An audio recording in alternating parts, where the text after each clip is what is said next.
Hello, everyone, and today we are going to talk about the Indian education crisis, a deep dives into equality and quality.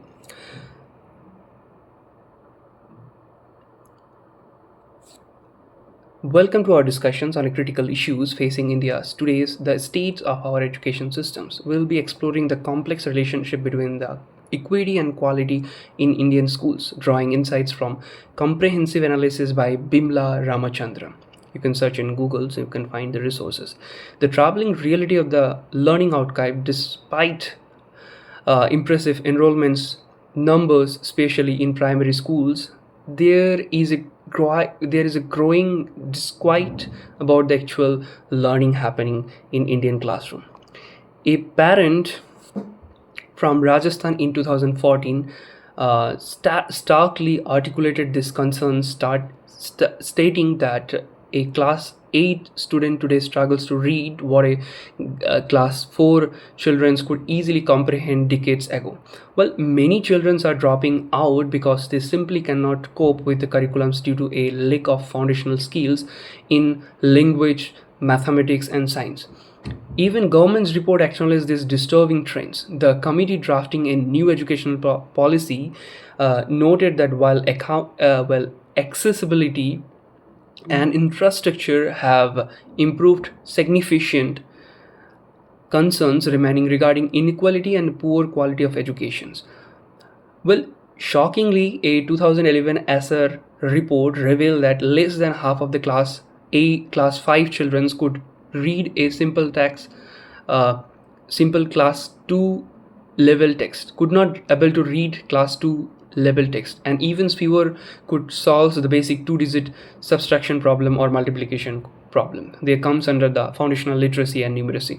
This suggests that the mere access to the schoolings without a focus on learning is meaningless, and the disconnected between access and quality. Historically, Indian policymaker prioritize access to educations, believing quality could be addressed later. Well, this has created a systems where enrollment figures are often celebrated, overshadowing the stark reality of inadequate learning. While the primary education access has improved, the same cannot be said for the upper primary and the secondary levels, where gross enrollment ratio drops significantly. Furthermore, the dropout rates are considerably high among disadvantaged school groups, including the rural and urban poor children. Children from migrant families' socioeconomic status plays a very powerful role in the educational attainments, a global phenomenon that also strongly evident in India. And this educational mortality is particularly visible in higher educations, where the cumulative burdens of the poor learnings and exclusions lead to vastly different outcomes for students from different classes.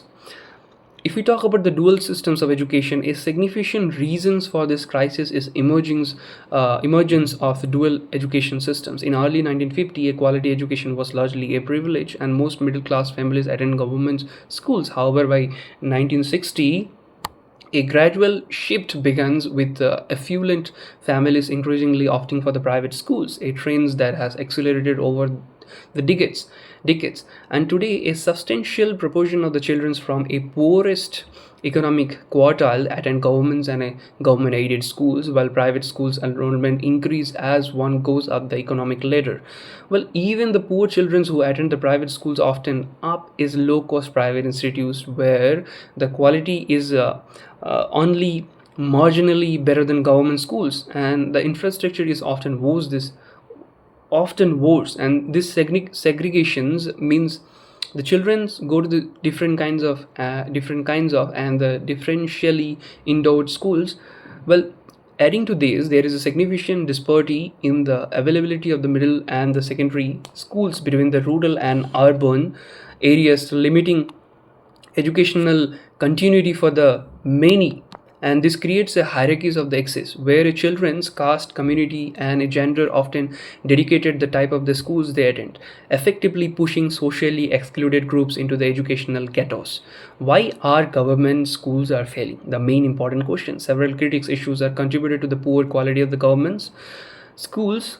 Well, few things that I will add: that first of the point is that lack of the accountability. The system primarily focus on the monitoring numbers like enrollments and infrastructure rather than actual learning outcomes. Academic support institutions are bogged down and data collections and additional traditional inspection systems no longer monitor classroom activities or student learning.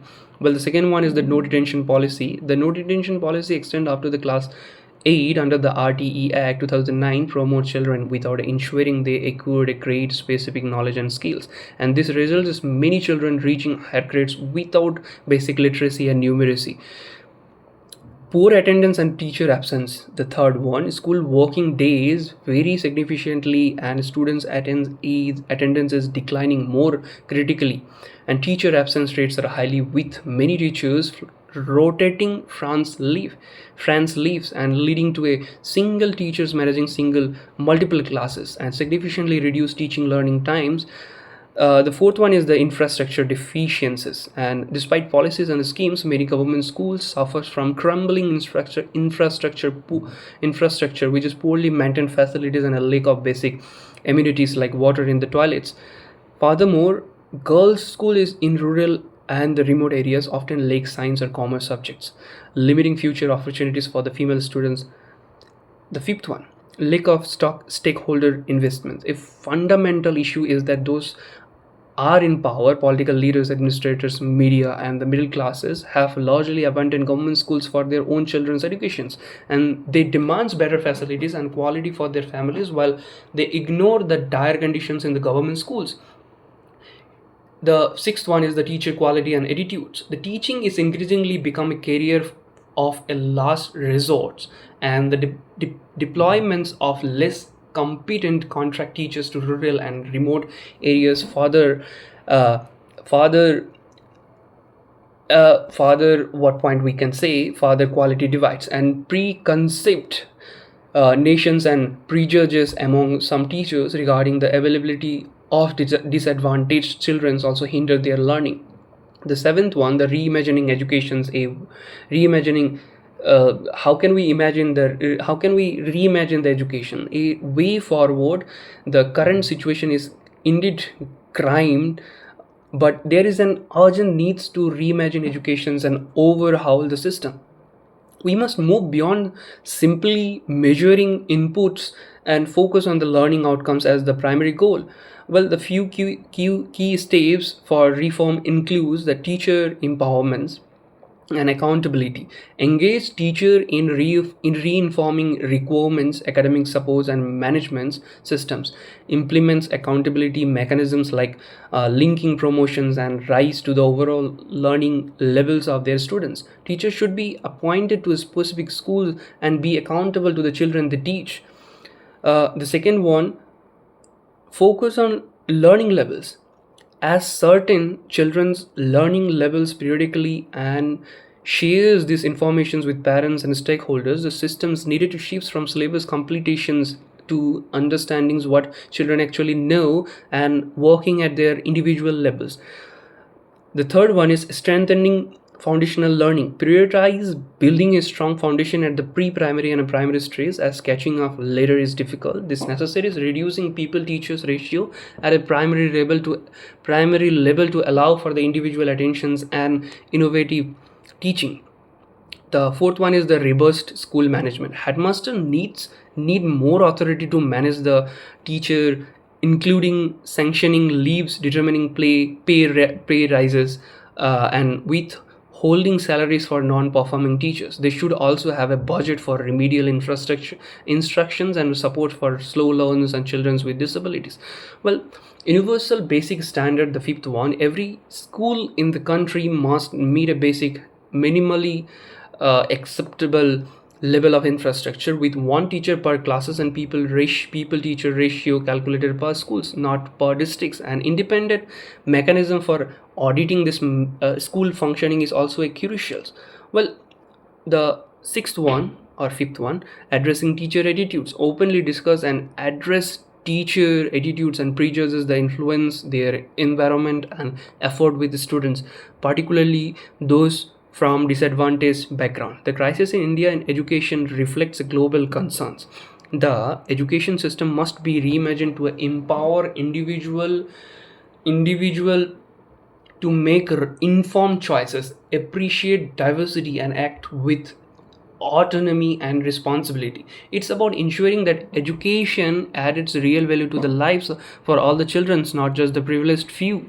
Quality education is at the heart of the struggles for equality and social justice. By addressing these fundamental issues, India can move towards a truly equitable and highly quality education systems for all the children.